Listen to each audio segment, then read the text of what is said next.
What are the government focused on? Well, the government are obviously focused on stifling dissent at every single turn, right? And instituting more of this Chinese-style social credit state where everything is controlled by the government, right?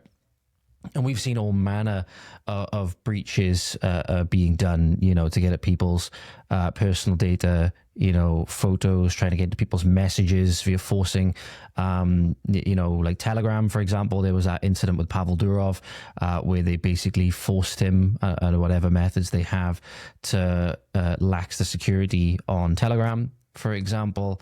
Obviously, Mark Zuckerberg with Facebook and Instagram and WhatsApp and Meta was all keen a little while ago to be giving over all the data to the government and complying with what the American government were trying to do to strong arm them to get more surveillance of just regular people, just regular people. They want control of everybody. They need control of everybody's internal communications or private communications, so that they have every avenue possible to keep an eye on them, as the all-seeing eye of Big Brother, right? So very, very Orwellian indeed. This recently broke in a Telegraph, however, in another instance where the government is ramping up their facial ID, facial recognition technologies. They have now allowed, or police rather, have raided passport photo data in what has been described as a historic breach of privacy. So this broke in the Telegraph recently. Says here, police have conducted hundreds of facial recognition searches on Britain's passport photo database in a, quote, historic breach to the right of privacy, the Telegraph can reveal. Obviously, this is all in line with what our government is accountable to with regards to the World Economic Forum and all things like that. Their motto is quite literally, you will own nothing and be happy, right? And along with that comes there's zero right to privacy. You don't be a global citizen. You can't be a private citizen and a global citizen, right? Those two things do not go together. They're completely incongruous. So privacy is going to be a myth, especially online and stuff like that, which is why you see people turning to VPNs and all manner of different ways to try and circumvent them. And that's why then, as we discussed an episode or two ago, now the government are trying, or the spokespeople for the government, the media heads and stuff like that, now saying you're putting children in danger if you're using VPNs and stuff like that, when the people who are going to be turning to VPNs now, for the most part, are just your regular British citizen that doesn't want the government spying on every little single thing they do, because they have no reason to. They have no reason to, right? It's all gaslighting. All of this is gaslighting. Number of requests by police to use passport and immigration information to identify criminals. Again, now you've got to be careful because of what classifies as a criminal nowadays. If you're a child rapist, odds are you'll be absolutely fine. If you're a person with a dodgy status on social media, you're an enemy of the state, has quote-unquote skyrocketed, according to campaigners, despite concerns about civil liberties. Dozens of forces across Britain now use retrospective facial recognition technology, which allows them to identify suspects on CCTV or doorbell camera footage without leaving their desk. Ministers say that the system speeds up investigations, but opponents say it will become a branch of an Orwellian surveillance state. And that is absolutely correct. Even if at this moment, and I see this argument or similar line of thought coming up in my head when I think about the death penalty, right? When I think about administering the death penalty at the moment, which I think for some crimes, obviously the severity of them, it is warranted, and there's a reason why it was used all throughout history, right? And there's a reason why when Tony Blair came in, one of the first things that he did not long after he came in was to reduce the crime for treason from death to life imprisonment. Right, it is a very big deterrence. But we're seeing now how these things will be politicized. We're seeing how the death penalty will be politicized because they're doing it with regards to the abortion and euthanasia amendments, which they push through at the moment. So it will be politicized. Why, at the moment, I don't think we can be trusted with it as in a judiciary and as a society, because we've let our morals go so much as well. We cannot be trusted with something like the death penalty at the moment, because it will be used in ways that we've seen it used in past, with like the Khmer Rouge and the communists in Russia, the communists in China. It will be used in that way, absolutely. And it will become a branch with the Orwellian state also, because they'll always say like, oh, it'll just be used for this. It'll just be used for this. It's like abortion in a way where, when the abortion liberalization laws were coming in America, Clinton was saying like safe, legal and rare. And now it's basically used as a form of contraception. And since Planned Parenthood have come in, they've killed about, is it like 60 million babies? So yeah. Anyway, Anyway, it will become politicized. That is the problem. This will become politicized because of what we've now taken criminals to be. In fact, the main criminals now in Britain are grannies posting on social media, not liking kids being raped by foreigners, not the actual foreigners that are invading the country every single day and subsequently doing those heinous things to kids and committing all the other kinds of crime. Not to mention, illegal entry to a country is a crime in and of itself. They tried to mask it by calling them asylum seekers, but I spoke about it last episode, whereby in one of the shorts I posted on YouTube, I think I put it up today, where this is not the same situation in which you had refugees like in our country back in World War II, for example. This is not boomer speak when I'm saying this, by the way. It is highlighting a difference. These people, we are sending them our kids, like in the Blitz, for example, when the cities were being bombed. They were sent to areas like mine in the countryside, right? And we'd send them away because we want to keep the children safe. It'd be the parents that stay behind. But most of the people coming across on the boats now are military age men, so it is the exact opposite.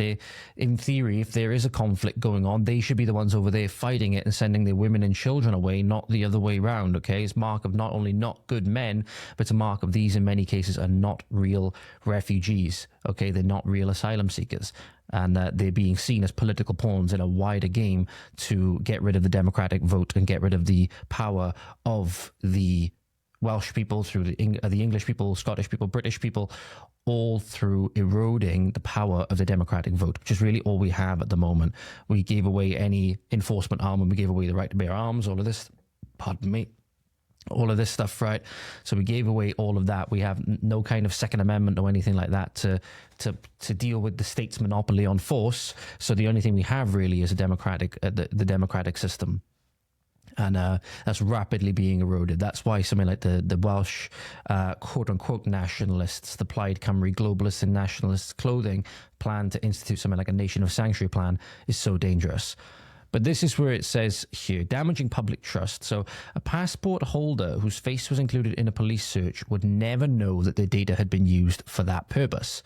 This kind of thing where we move into the digital age, something we never really understood, especially growing up and stuff like that the data would obviously be used in this way.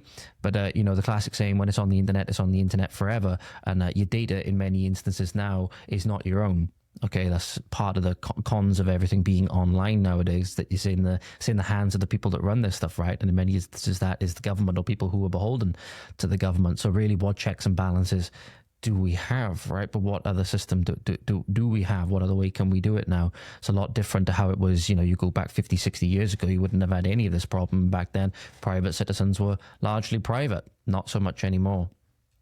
The UK's former biometrics watchdog has warned that the practice has a, quote, significant risk of disproportionality. Sorry, my teeth in. Significant risk of disproportionality and of damaging public trust, as if it can be damaged anymore at this point.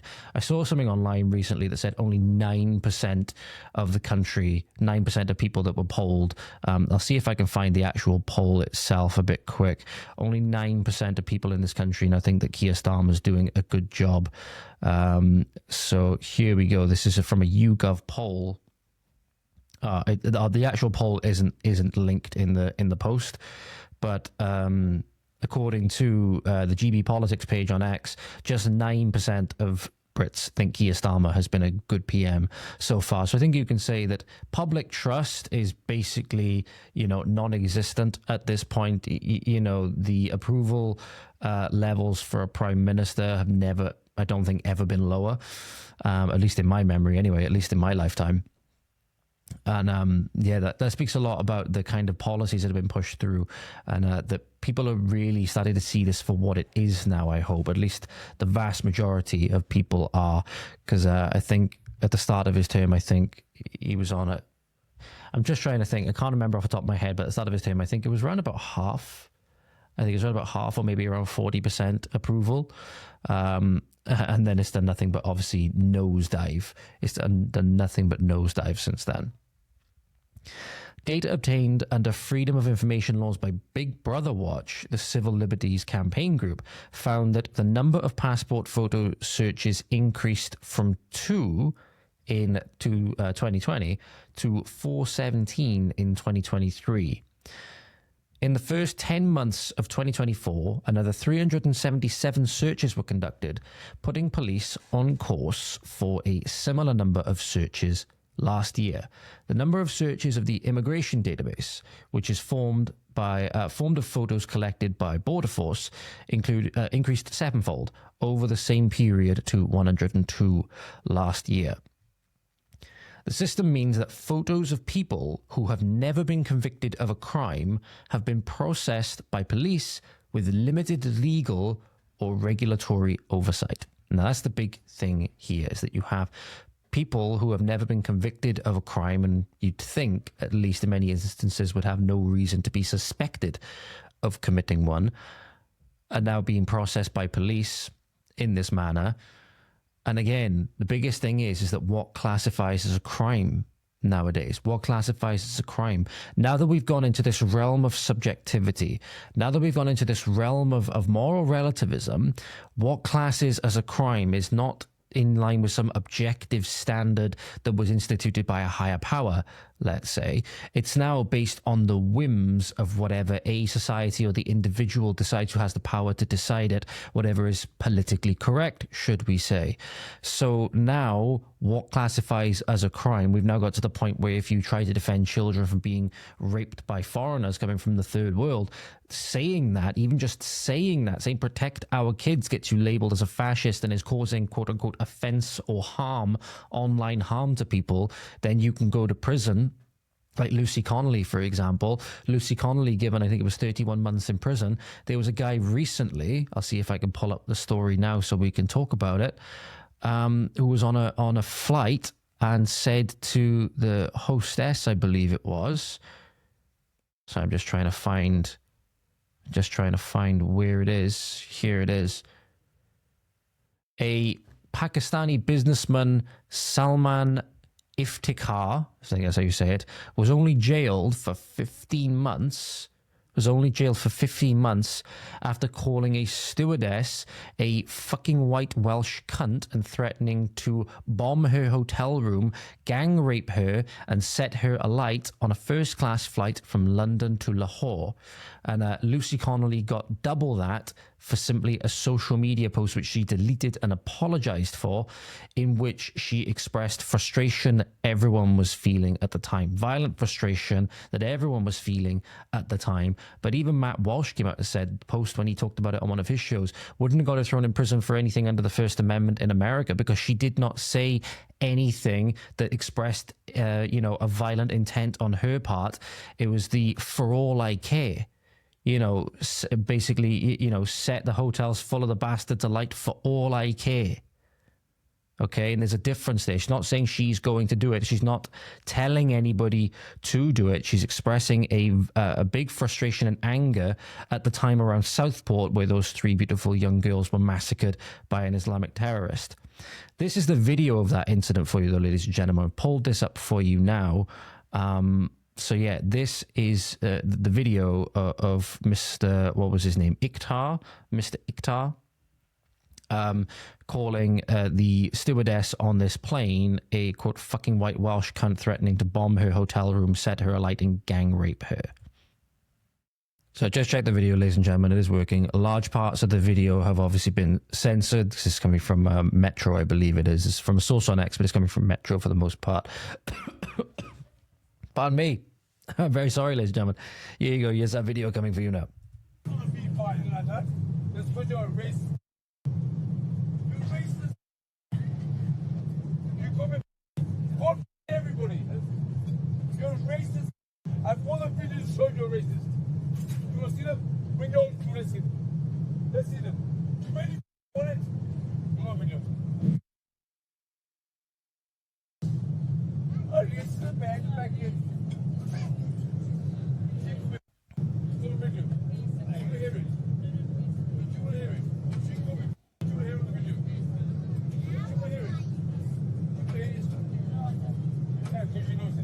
Holy.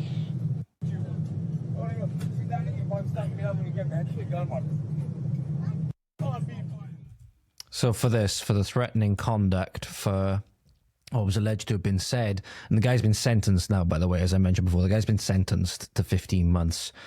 Again,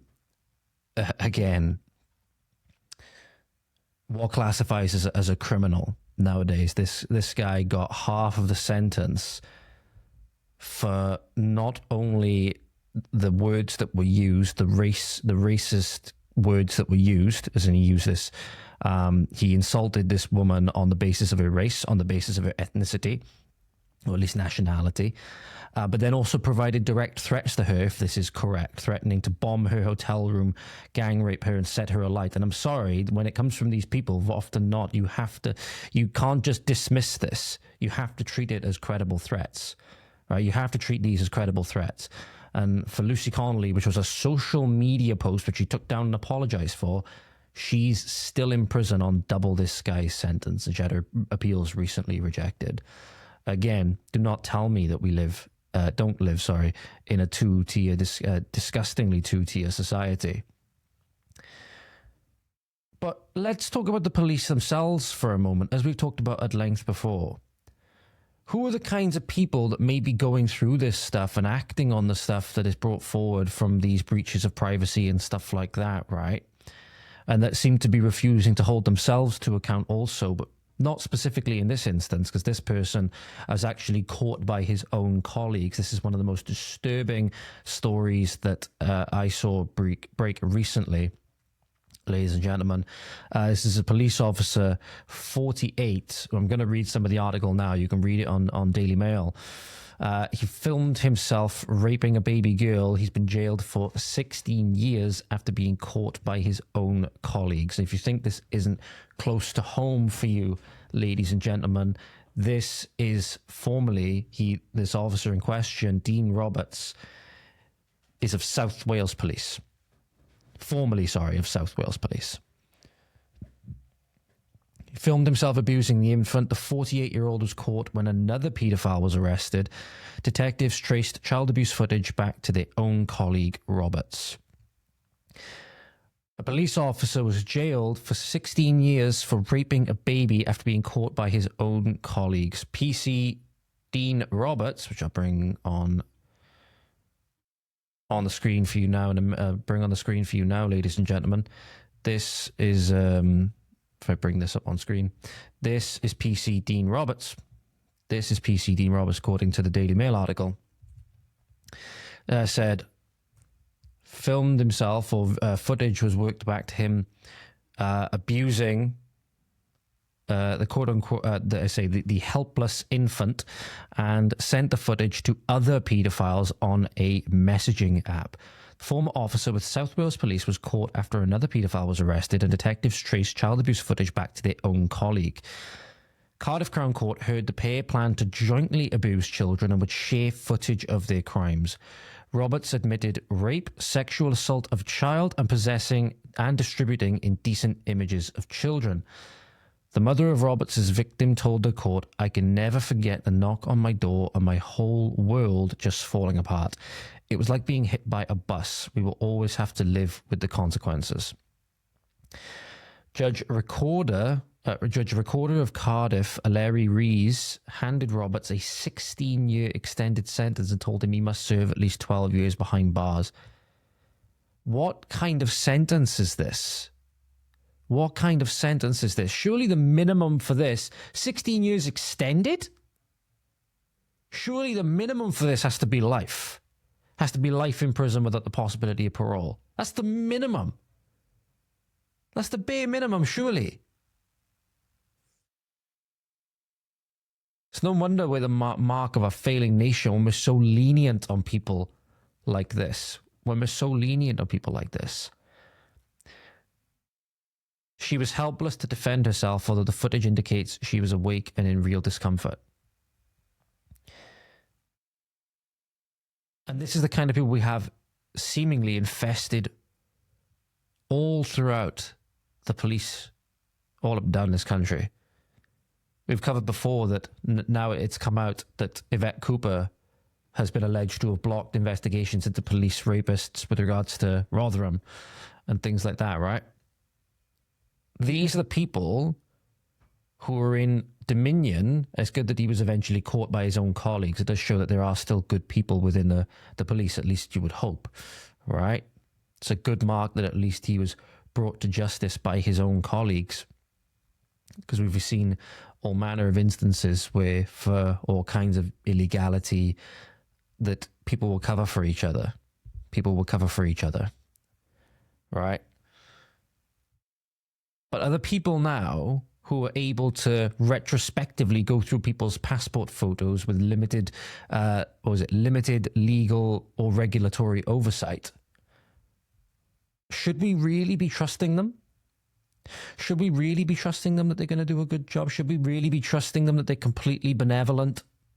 You know, are they going to do everything in the public's best interests or whatever? When we've seen how much the ideological rot has set in all different public institutions.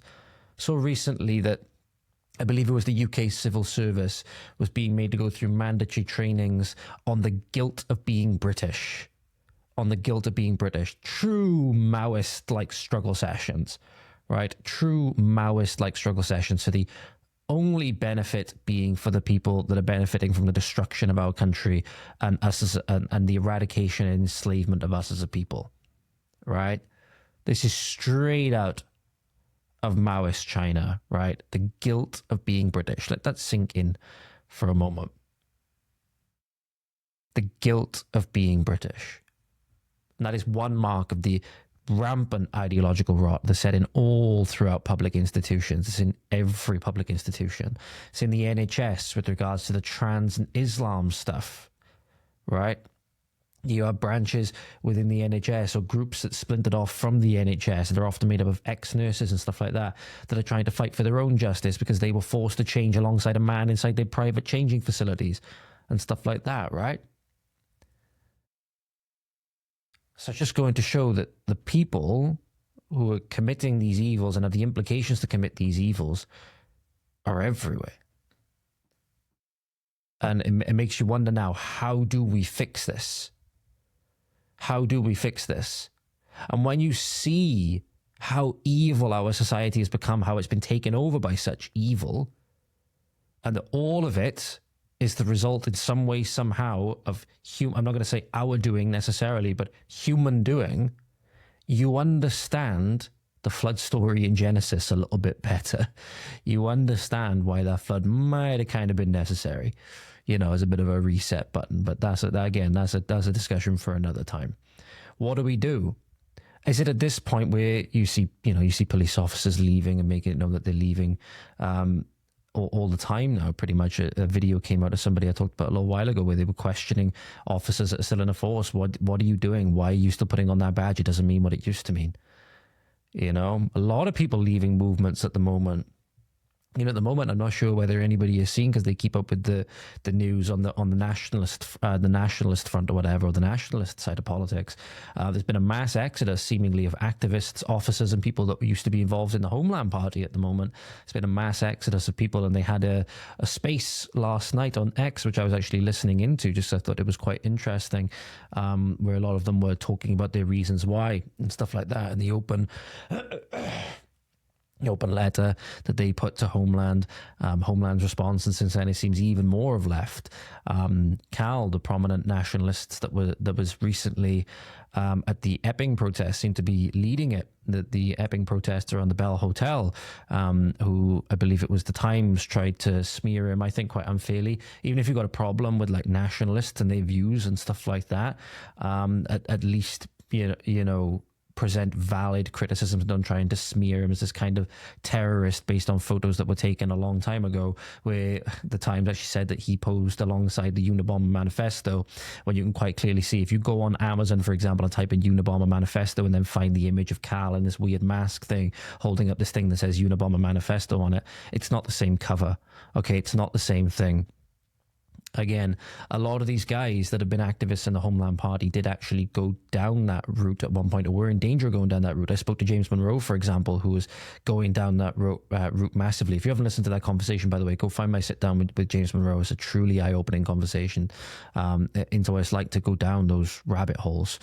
But a lot of them have seemed, at least, to have turned it around in massive ways and not gone down that extremist, violent route anymore. and have been quite open in talking about how the Homeland Party has sort of shaped them to do that.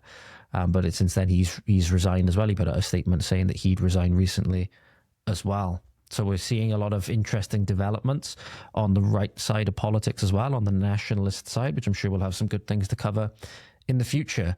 But thinking about, again, the people in our public institutions now, what do we need to do? Can they be saved? Or do they need to be metaphorically, because I know there'll be people listening to this, you know, people going back through passport photos and stuff like that. Metaphorically speaking, do we need to burn it down, so to speak, and start again? Do we need to flood it, so to speak, and start it again?